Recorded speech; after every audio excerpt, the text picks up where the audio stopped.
වැඩක් පටන් ගත්තට පස්සේ විනාඩි 5න් ෆෝන් එක අතට ගන්නවද?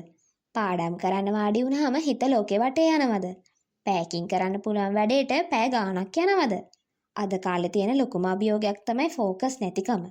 ඉතින් අද මම කියලා දෙන්න හදන්නේ ફોකස් එක තියාගන්න විද්‍යාත්මකව ඔප්පු කරපු සරල පියවර 5ක් ගැන. පළවෙනි පියවර තමයි පැහැදිලි ඉලක්කයක් තියාගන්න.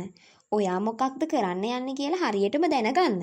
මම අද පාඩම් කරනවා කියලා හිතනවට වඩා මම අද ඉතිහාසයේ පාඩමේ පිටු 10ක් කියවනවා කියලා පැහැදිලි ඉලක්කයක් තියාගන්න. දෙවෙනි පියවර තමයි බාධා ඉවත් කරන්න. ඔයාගේ ෆෝන් එක තමයි ලොකුම බාධාව. ෆෝන් එක සයිලන්ට් කරලා වෙනම කාමරයක තියාගන්න. පරිගණකයක වැඩ කරනවා නම් අනවශ්‍ය සෝෂල් මීඩියා ටැබ්ස් ක්ලෝස් කරලා වැඩ කරන්න.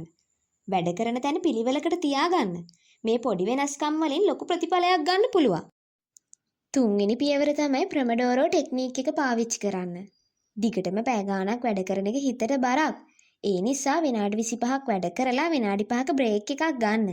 මේ විදිහට දිගටම කරාට පස්සේ විනාඩි 15ක 30ක ලොකු බ්‍රේක් එකක් ගන්න. හතරවෙනි පියවර තමයි හිත විසිරෙනකොට කළමනාකරණය කරගන්න.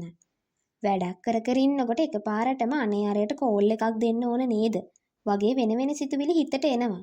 ඒක හරිම සාමාන්‍යයි. ඒ හැම වෙලාවකම එක කොලයක ලියාගන්න. හරි මම මේක පස්සේ බලන්නම් කියලා හිතට පොරොන්දු වෙලා ආයෙමත් හිමින් සැරේ වැඩේට අවධානය දෙන්න.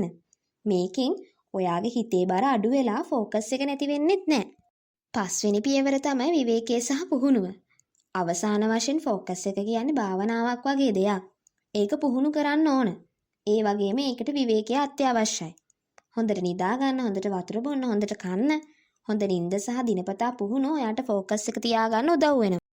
ඉතින් මේ තමයි ඔයාගේ ફોකස් එක වැඩි කරගන්න පුළුවන් සරලම සහ ප්‍රායෝගිකම පියවර 5. මේව එකපාර කරන්න අමාරුයි නම් එක පියවරකින් පටන් ගන්න. වැදගත්ම දේ පටන් ගන්න එක.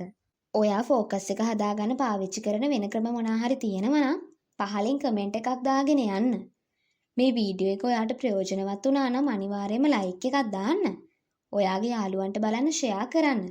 මගේ channel එකට අලුත් කෙනෙක් නම් subscribe කරන්න අමතක කරන්නත් එපා. එහෙනම් තවත් මේ වගේම වීඩියෝ එකකින් අපි හමු වෙමු. හැමෝටම සුබ දවසක්.